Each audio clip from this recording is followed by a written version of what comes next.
Shalom, selamat bertemu kembali di sore hari ini, hari Selasa 20 April 2021. Sore ini saya akan membawa sebuah tema kepada kita yang masih berkaitan dengan penginjilan. Tema yang saya angkat sore hari ini, meminta jiwa sama dengan penginjilan.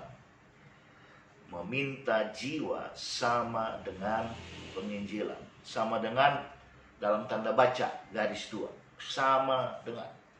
Nah, kenapa hari-hari ini saya berbicara tentang penginjilan? Karena itulah suara yang sedang saya dapatkan agar kita melakukan penginjilan. Penginjilan tentunya tidak hanya dilakukan oleh salah satu daripada kelima jawatan yang ada dalam Alkitab. Tapi penginjilan adalah seperti di video saya sebelum ini, adalah segala gereja. Dan kita wajib untuk mengerjakannya bersama-sama. Tentu tidak semua dalam sebuah gereja lokal misalnya harus berbondong-bondong, beramai-ramai melakukan penginjilan. Ada yang memang bertugas sebagai penginjil, tapi ada juga orang yang bertugas menginjil dalam bentuk lain. Doa, kemudian menyandang dana. Nah, kenapa meminta jiwa? Itu artinya penginjilan. Mari kita simak firman Tuhan yang mendasari pertemuan kita pada sore hari ini. Terambil dari Mazmur 2 ayat 8. Demikian firman Tuhan.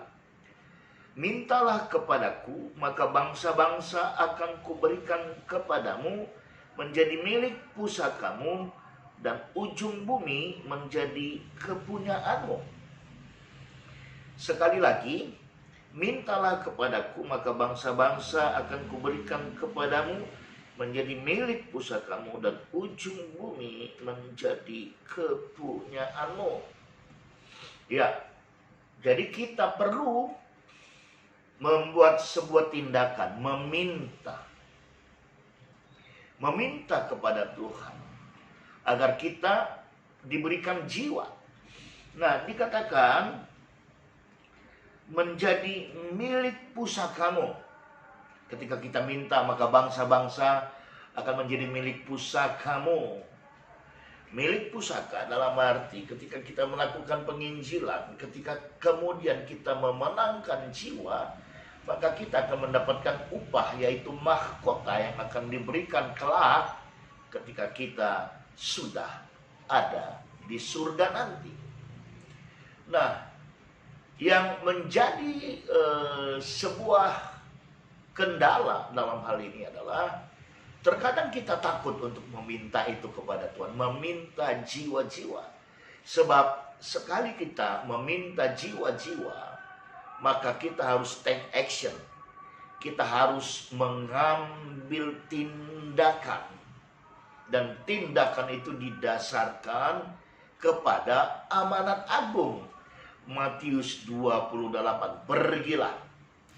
Ketika kita meminta, maka action kita yang berikut adalah kita harus pergi. Ujung-ujung bumi katanya menjadi milik kepunyaan kita. Ujung-ujung bumi artinya ketika kita pergi melakukan penginjilan kemanapun itu, saya mau katakan tanah yang kita pijak sebagaimana Mazmur 2 ayat 8 itu akan menjadi kepunyaan kita secara spirit, secara roh.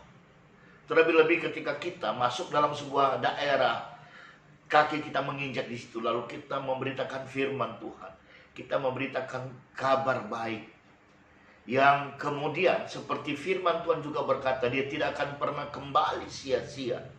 Ada jiwa yang dimenangkan, ada jiwa yang dituai. Nah, hari ini ketika meminta jiwa sama dengan penginjilan, saya di satu sisi bukan karena saya juga sebagai penginjil, tidak. Di satu sisi mari gereja kita bisa berkolaborasi, kita bisa bersinergitas bareng-bareng untuk menuntaskan amanat agung. Agar apa? Kenapa amanat agung harus dituntaskan? Agar kedatangan Tuhan yang sudah sangat dekat itu segera bisa terrealisasi. Nah, tanpa tindakan pertama meminta artinya kita mungkin sudah melakukan pemetaan, mapping, kita tahu target kita tahu sasaran kita bawa dalam doa, dan kita kita pergi. Sahabat sekalian, dengar baik.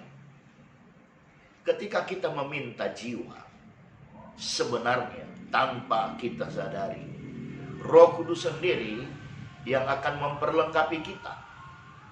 Roh Kudus sendiri yang akan terus mengequip kita, memperlengkapi kita, sehingga di setiap tempat yang kita tuju, di setiap tempat yang kita pergi, ada hikmat yang mengiringi kita.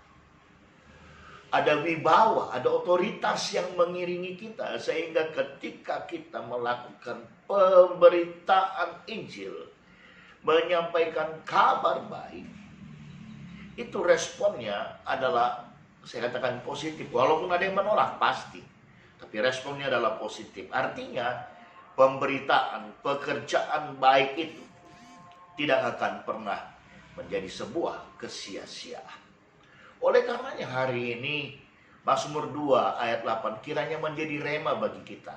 Kita meminta jiwa itu kepada Tuhan. Dan ujuk-ujuk langsung jiwa itu kita dapat. Kita perlu datang kepada Tuhan. Kita perlu berdoa. Dan ketika kita sudah menyerahkan segalanya kepada Tuhan, yakinlah Roh Kudus tidak akan pernah meninggalkan atau bahkan mempermalukan kita.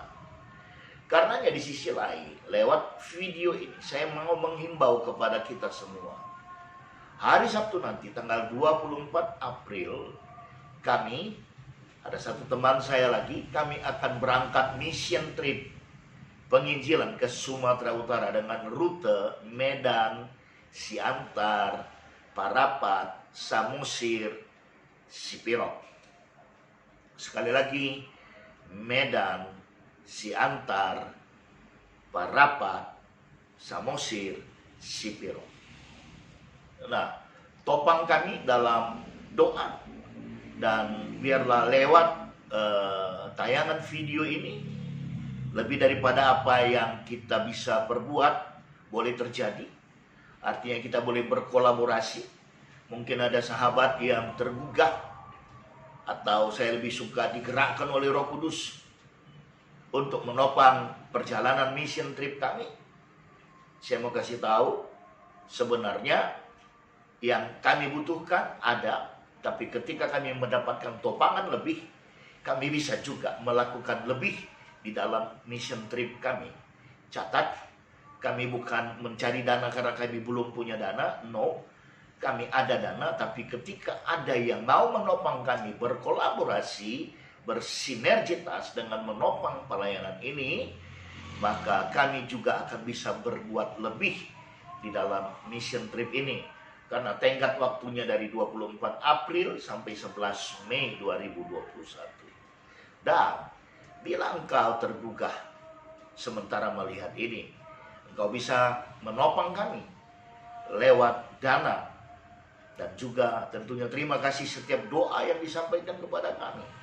Bila engkau tergerak untuk menopang kami dalam dana, boleh kirim atau transfer ke Bank BRI 0331 01 0778365008 atas nama Iskandar Dahi.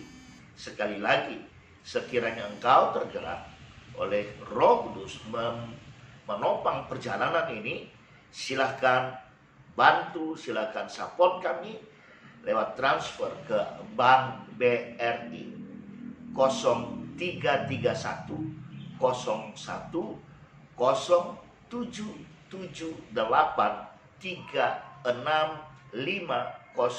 08 atas nama Iskandar Dahi. Demikian yang bisa saya sampaikan sore hari ini. Meminta jiwa sama dengan penginjilan. Sampai jumpa. Tuhan Yesus memberkati.